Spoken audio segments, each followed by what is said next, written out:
প্রতিদিন সকাল হলেই কী রান্না হবে, কি করব, এটা সেটা আমার হেল্পিং খালা বলতেই থাকে। কারণ যে ওই তো আমি যে দুপুরবেলা থাকবো না, আমি যে সকালবেলা নাস্তা খেয়ে বাচ্চাকে নিয়ে স্কুলে চলে যাব, সেটার জন্য তার খুব তাড়া থাকে সব সময়। তো যাই হোক, এটাও তার দোষের না, এটা কারণ আমাকে যেহেতু সে সকালবেলা তেমন একটা পায় না, কারণ সকালবেলা এসে রান্নাঘরে যে ঢোকে নাস্তার জন্য সব কিছু আয়োজন করতে করতে না আমার আর রান্নাঘরে যেহেতু যাওয়া হয় না, সে যেহেতু সবটাই দেখে আমার বাসার, কি আর করার। আমি কিন্তু সুন্দর মতো করে আমার হাজব্যান্ডকে বিদায় টিদায় দিয়ে বাচ্চাকে ডাকি স্কুলে যাওয়ার জন্য, নিজেও রেডি হই, চা হয় রেডি, নাস্তা রেডি, খালা আসো।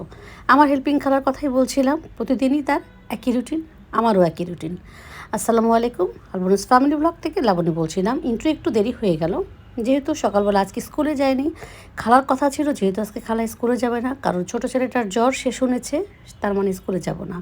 এটাই তো যেহেতু হয়, তো সেও খুব খুশি, খালাও খুব খুশি এই জন্য যে কারণ আজকে আমি রান্না করব এটার জন্য, কারণ সে নাকি আমার রান্না খুব পছন্দ করে। আসলে তার রান্নাটাও আমরা পছন্দ করি, কারণ সে যেহেতু সব সময়ের জন্য রান্না করে আমার বাসায় প্রায় 5 বছর, তা স্বাভাবিকভাবেই তারটা আমরা অভ্যস্ত হয়ে গিয়েছি। আর আজকে আমার হাতে সে রান্না খাবে, তার জন্য সে খুশি। ইভেন আমার শাশুড়িরও পছন্দ, কিছুই করার নাই। যেহেতু রান্নাঘরের কম যাওয়া হয় এখন, আর যেহেতু এখন পর্যন্ত গরম আসেনি, তাই মাঝে মধ্যে আমাকে একটু রান্নাঘরে রান্না করা দেখাই যাবে। আগে তো আমি রান্না করতাম, সত্যি কথা বলতে বাচ্চাদেরকে নিয়ে একটু বিজি থাকি, যে কারণে আমার এখন করা হয় না। আর তার চেয়ে বড়ো কথা, অতিরিক্ত গরমে আমি একদমই যেতে পারি না। এটা আমার ভিডিওতে অনেকেই, যারা আমার ভিডিও দেখেন তারা অনেক সময় শুনে থাকেন বা জেনে থাকেন। আজকে খালা রিকোয়ারমেন্ট ছিল, খালা চলো একটু শুটকি ভর্তা করি। কারণ এই জন্য শুটকি ভর্তা করবে, কারণ আজকে লাউ পাতা আছে, লাউ পাতা দিয়ে আজকে সুন্দর মতো করে একদম মুড়িয়ে একটা ভর্তা করা হবে। আমার হেল্পিং খালার খুবই পছন্দ। এখন অনেকেই বলতে পারেন হেল্পিং খালার জন্য আপনি ভর্তা বানান, কিছুই করার নেই। সে যেহেতু আমার বাসায় সারাক্ষণই থাকে, সকাল থেকে একদম সন্ধ্যা পর্যন্ত, মাগরিবের পরে মাগরিব নামাজ পড়ে নাস্তা খেয়ে তারপর কিন্তু সে তার বাসায় চলে যায়। সে বাসায় থাকতে চায় না, কারণ তার বাসায় মেয়ে আছে। তো সব কিছু মিলিয়ে এই জন্য বললাম, খালা কিন্তু সুন্দর মতো এখন ভর্তাটা বানিয়ে এভাবে সুন্দর করে ধুয়ে কিন্তু পাতাটা, তারপরে কিন্তু এটা মুড়িয়ে এখন আমি চুলায় দিয়ে দিব।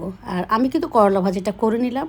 মাঝে মধ্যে যারা আমার ভিডিও দেখেন কাটাকাটির, সেটা কিন্তু অনেক সময় ভিডিওর ক্ষেত্রে হয়, মাঝে মাঝে খালাকে একটু বেশি পরিমাণে হেল্পও করা হয়। তো সব কিছু মিলিয়ে কিন্তু আমি হেল্পটা বরাবরই একটু করি, মানে করতে চেষ্টা করি, তো কিছুই করার নাই।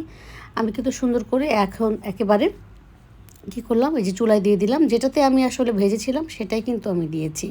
ওটা দেওয়ার পর কি হয়েছে, আমি আস্তে আস্তে করে এখন মানে ভেজে নিব। আর আরেকটা কথা, ভাজার ক্ষেত্রে কিন্তু খুব কম, একদম আগুনটা কমিয়ে ইয়ে করতে হবে, ভাজতে হবে, যেহেতু লাউ পাতাটা সিদ্ধ হতে হবে। আর ভর্তাটা যেহেতু একেবারেই সুন্দর রেডি করা আছে, সো এটাতে কোনো অসুবিধা নেই। আর পাশের চুলাতে রান্না করব হচ্ছে গিয়ে মাংস, যেহেতু আগামীকালকে গেস্ট আসবে। তো সেই গেস্ট যেহেতু আসবে তার জন্য একটু আগে থেকে রেডি করে রেখেছি, কারণ যেহেতু আমি আজকে যাব না, স্কুলে যেহেতু যাইনি, আর কালকে গেস্ট আসবে, সব কিছু মিলিয়ে আমি খুব একটু ইয়ার মধ্যে পড়েছি, মানে একটু কাজের মধ্যেই ছিলাম সারাদিন। আর বাইরেও গিয়েছিলাম, ছেলেদের অনেক কিছু কেনাকাটা ছিল, বাসায় কিছু কিছু জিনিস চেঞ্জের ব্যাপার ছিল, সব কিছু মিলিয়ে আমি এতটাই ব্যস্ত ছিলাম কি বলবো। তো কালকে গেস্ট আসবে, সেটার জন্য অনেকটাই কাজ আজকে আমি এগিয়ে রেখেছি। স্কুলে না গেলে না অনেকটাই কাজ হয়, আর ছেলেটা যেহেতু জ্বর, যাওয়া হয়নি, কিছুই করার নেই। আর এই তো মাংসটা প্রায় হয়ে গেছে, এভাবেই কিন্তু আমি নামিয়ে ফেলবো। যদি আমার ভিডিও ভালো লাগে অবশ্যই আপনারা একটু লাইক কমেন্ট করবেন। যদিও আমার ভিডিওতে আসলে আবার খুব কমন কিছু মানুষ থাকে, তারাই দেখে। আল্লাহ হাফেজ।